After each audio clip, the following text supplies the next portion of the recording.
Hello साथियों, जय हिंद। साथियों, यूपी ट्रिपल एससी पेट एग्जाम 2023 के लिए आज हम लोग देखेंगे अंकित भाटी सर की प्रैक्टिस बुक का मॉडल पेपर नंबर 11 है।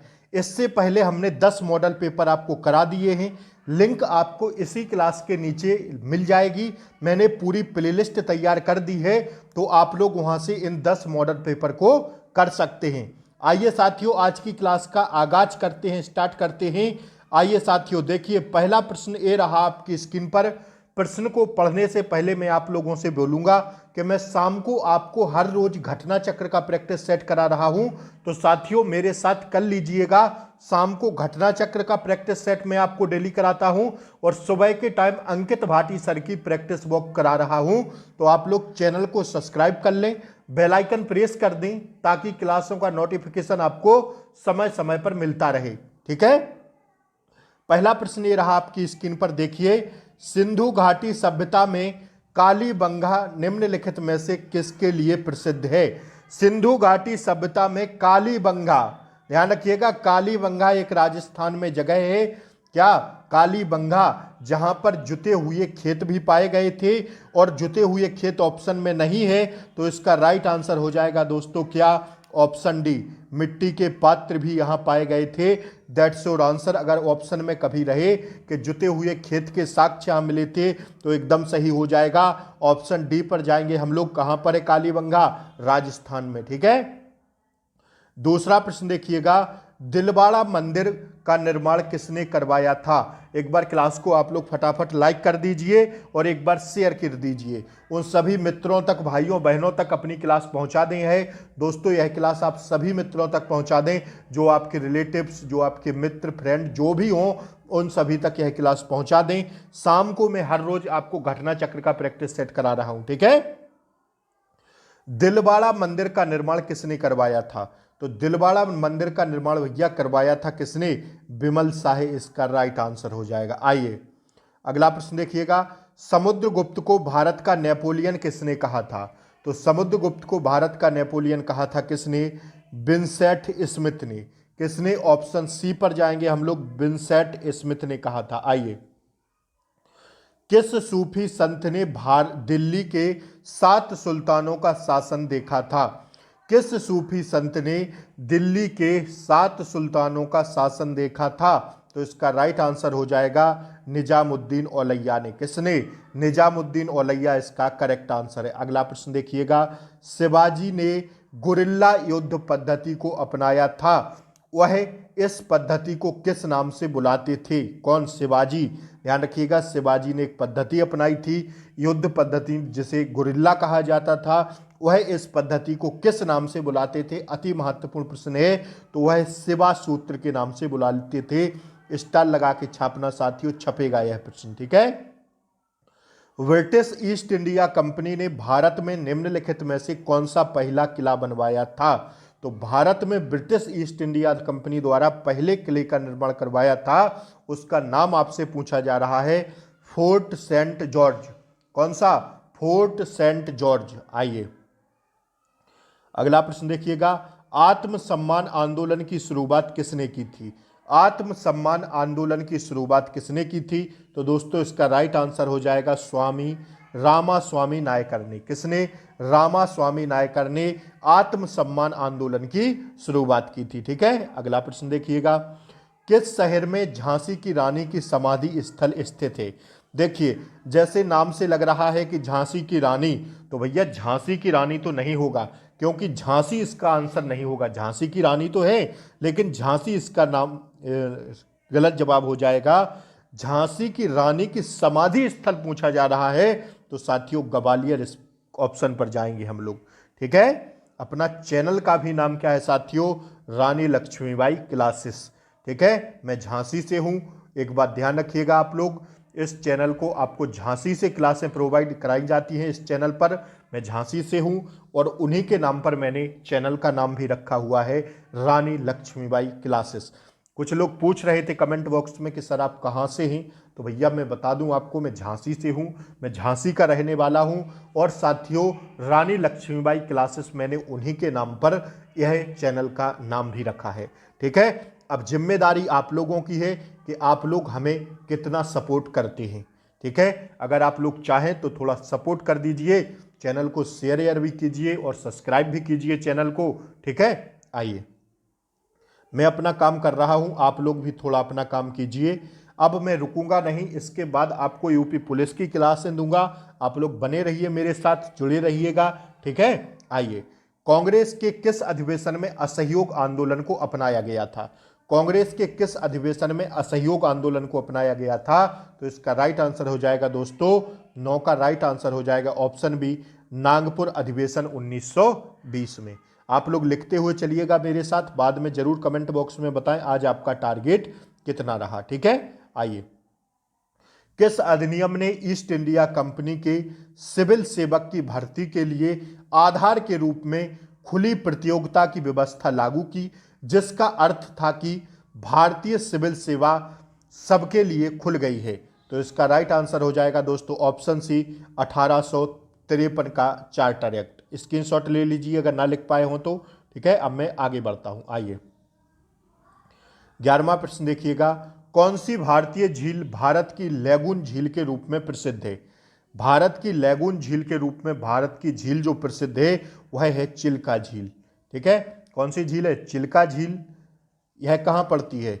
यह खारे पानी की झील है और यह उड़ीसा में पड़ती है। ठीक है दोस्तों, कहां? उड़ीसा में पड़ती है झील, ध्यान रखिएगा। आइए भारत का एकमात्र सक्रिय ज्वालामुखी कौन सा है? तो भारत का एकमात्र सक्रिय ज्वालामुखी है दोस्तों कौन सा? ऑप्शन ए, बैरन द्वीप। ठीक है, ऑप्शन ए इसका करेक्ट आंसर हो जाएगा। अगला प्रश्न देखिएगा, वर्ष के किस दिन पृथ्वी सूर्य के सबसे अधिक दूरी, जिसे अपसौर भी कहा जाता है, तो पर होती है? कब होती है? ध्यान रखिएगा आप लोग इस प्रश्न को, प्रश्न पहले दोबारा सुनिएगा।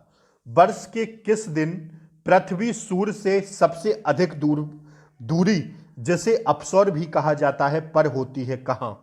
देखिए, एक होता है अपसौर और एक होता है साथियों उपसौर। ध्यान रखिएगा दोनों, एक होता है अपसौर और एक होता है उपसौर। अगर उपसौर की बात करें तो उपसौर में पृथ्वी सूर्य के सबसे निकट रहती है और अपसौर में भैया पृथ्वी सूर्य के सबसे दूर रहती है। तो जो अपसौर होता है दोस्तों, जैसा कि प्रश्न में पूछा जा रहा है, यह 4 जुलाई को होता है अपसौर।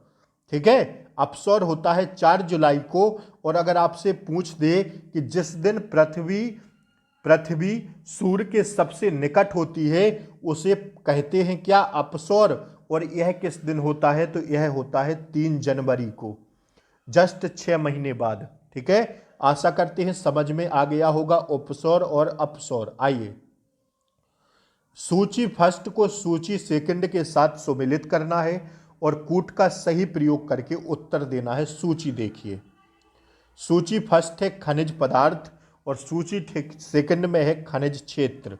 तो ग्रेफाइट कहाँ पाया जाता है? ग्रेफाइट पाया जाता है साथियों कहाँ पर? रंपा। ठीक है, रंपा इसका राइट आंसर होगा। सीसा कहाँ पाया जाता है? तो सीसा पाया जाता है जाबर में। अगर लवण की बात करें तो लवण साथियों बेल्लारी में, और चांदी जो है डीडवाना में। इसका राइट आंसर मैं ऑप्शन दिखा रहा हूं, उसमें देखिएगा। ठीक है, पहले चाहें तो स्क्रीनशॉट ले सकते हैं या तो लिख लीजिए, ग्रेफाइट रामपा, सीसा जाबर, लवण बेल्लारी और चांदी डीडवाना। ठीक है, अब आगे बढ़ें, आगे बढ़ें। आइए कौन सा प्रश्न था? प्रश्न नंबर था 14 और 14 का राइट आंसर हो जाएगा दोस्तों कौन सा? 14 का राइट आंसर हो जाएगा ऑप्शन ए। ठीक है, आइए देखिएगा अगला प्रश्न, इनमें से किस महाद्वीप में सवाना घास के मैदान नहीं है? तो जो सवाना घास के मैदान नहीं है दोस्तों, यह यूरोप में नहीं है। ठीक है, अगला प्रश्न देखिएगा, भारत ने किस पंचवर्षीय योजना के दौरान मिश्रित अर्थव्यवस्था को अपनाया था? तो भैया द्वितीय पंचवर्षीय योजना के दौरान भारत ने मिश्रित अर्थव्यवस्था को अपनाया था। अब आप लोग बताइए द्वितीय पंचवर्षीय योजना कब आई थी? कमेंट सेक्शन में इसका आंसर दीजिए। ठीक है, आइए पीडीएस का पूर्ण रूप क्या होता है? PDS public distribution system. ठीक है, ऑप्शन सी इसका क्या हो जाएगा, करेक्ट आंसर हो जाएगा। अगला प्रश्न देखिएगा, किसान क्रेडिट कार्ड योजना किस वर्ष लागू की गई थी? अति महत्वपूर्ण है, यूपी ट्रिपल एससी द्वारा पूछा गया प्रश्न है, अति महत्वपूर्ण है, छाप कर लिखना दोस्तों। 1998-99 में किसान क्रेडिट कार्ड योजना लागू की गई थी। ठीक है, जरूर स्टार लगा के छाप लेना, छपेगा यह प्रश्न। स्वर्ण क्रांति किससे संबंधित है? तो स्वर्ण क्रांति साथियों बागवानी और शहद से संबंधित है। ऑप्शन डी पर जाएंगे हम लोग। ठीक है, अगला प्रश्न देखिएगा, द एसेंशियल कॉमोडिटीज एक्ट कब अस्तित्व में आया? द एसेंशियल कॉमोडिटीज एक्ट कब अस्तित्व में आया? तो दोस्तों यह आया कब, 1955 में। ठीक है, आइए अगला प्रश्न देखिएगा, भारत के संविधान में उद्देश्य का प्रस्तावना का विचार किस देश से संबंधित है? तो यह देश से है संयुक्त राज्य अमेरिका से। ठीक है, जो प्रस्तावना है उद्देश्य का है, उसका विचार कहां से लिया गया था? उसका विचार जो संबंधित है वह है संयुक्त राज्य अमेरिका से है। ठीक है, आइए भारतीय संविधान के अंतर्गत किसे मूल अधिकारों का संरक्षक समझा जाता है? तो किसको समझा जाता है मूल अधिकारों का संरक्षक? भारतीय संविधान के अंतर्गत मूल अधिकारों का संरक्षक समझा जाता है न्यायपालिका को। किसको? न्यायपालिका इसका करेक्ट आंसर होगा। न्यायपालिका को समझा जाता है भैया। ठीक है, भाग किस में आते हैं मूल अधिकार? भाग 3 के अंतर्गत आते हैं, जिनका उल्लेख भारतीय संविधान में 12 से 35 तक किया गया है। सारे पॉइंट लिखिएगा। ठीक है, आइए राज्य के नीति निर्देशक सिद्धांत के निम्नलिखित अनुच्छेदों में से कौन सा अंतर्राष्ट्रीय शांति और सुरक्षा से संवर्धन से संबंधित है? तो यह हो जाएगा कौन सा? राज्य के नीति निर्देशक सिद्धांतों के निम्नलिखित अनुच्छेदों में से कौन सा अंतर्राष्ट्रीय शांति और सुरक्षा से संवर्धन से संबंधित है? तो इसका राइट आंसर हो जाएगा दोस्तों ऑप्शन ए, आर्टिकल 51। आइए भारतीय संविधान में किस भाग में केंद्र राज्य विधायी संबंध दिए गए हैं? केंद्र राज्य विधायी संबंध दिए गए हैं किसमें? तो केंद्र राज्य विधायी संबंध दिए गए हैं दोस्तों भाग 11 में। भाग 3 में क्या दिया गया है? भाग 3 में तो अभी देखा हमने मूल अधिकार, और भाग 9 में पंचायत राज व्यवस्था से संबंधित है भाग 9, और भाग जी आपका 15 है एक्स और भी, तो 15 में निर्वाचन आयोग की बात की गई है। ठीक है, निर्वाचन से संबंधित है भाग 15। अगला प्रश्न देखिएगा, निम्नलिखित में से कौन से संविधान संशोधन द्वारा मतदान के लिए न्यूनतम आयु को 18 वर्ष कर दिया गया है? निम्नलिखित में से कौन से संविधान संशोधन द्वारा मतदान के लिए न्यूनतम आयु को 18 वर्ष कर दिया गया है? तो इसका राइट आंसर हो जाएगा 61वां संविधान संशोधन द्वारा। ठीक है, 61वां संविधान संशोधन द्वारा। ऑप्शन बी पर जाएंगे हम लोग। ठीक है ना, आइए अगला प्रश्न है, श्वेत प्रकाश का अपने सभी रंगों में विभाजित होने की क्रिया को क्या कहते हैं? श्वेत प्रकाश का अपने सभी रंगों में विभाजित होने की क्रिया को क्या कहते हैं? तो इसको कहते हैं दोस्तों वर्ण विक्षेपण। ठीक है, ऑप्शन सी पर जाएंगे हम लोग। अगला प्रश्न देखिएगा, चुंबकीय क्षेत्र का एसआई मात्रक होता है क्या? चुंबकीय क्षेत्र का एसआई मात्रक होता है दोस्तों टेस्ला। क्या होता है? टेस्ला। ऑप्शन बी पर जाएंगे हम लोग। ठीक है ना, आइए देखिए इस प्रश्न को, निम्नलिखित में से कौन सी एक प्राकृतिक ग्रीन हाउस गैस नहीं है? निम्नलिखित में से कौन सी एक प्राकृतिक ग्रीन हाउस गैस नहीं है? तो यह साथियों केवल नाइट्रोजन नहीं है, बाकी सब हैं। तो ऑप्शन ए इसका करेक्ट आंसर हो जाएगा। आइए टिक्का रोग किस फसल से संबंधित है? तो टिक्का रोग दोस्तों मूंगफली से संबंधित है। जो मूंगफली के पत्तों में वो नहीं लग जाती है ना, देखे होंगे आप लोग, मूंगफली के पत्तों में छेद से हो जाते हैं, उसी को क्या कहते हैं? टिक्का रोग। मूंगफली से संबंधित है। आइए मलेरिया रोग शरीर के किस अंग को प्रभावित करता है? तो यह साथियों प्लीहा को प्रभावित करता है। जीएस के क्वेश्चन यहीं समाप्त होते हैं। मैं हर रोज आपको 30 क्वेश्चन करा रहा हूं अंकित भाटी सर की बुक से। तो आप लोग बताइए कमेंट बॉक्स में कैसी लगी क्लास, अपना टारगेट जरूर बताएं आज आप लोग कितना सही कर पाए। चैनल पर नए हो तो लाइक शेयर सब्सक्राइब कर दें।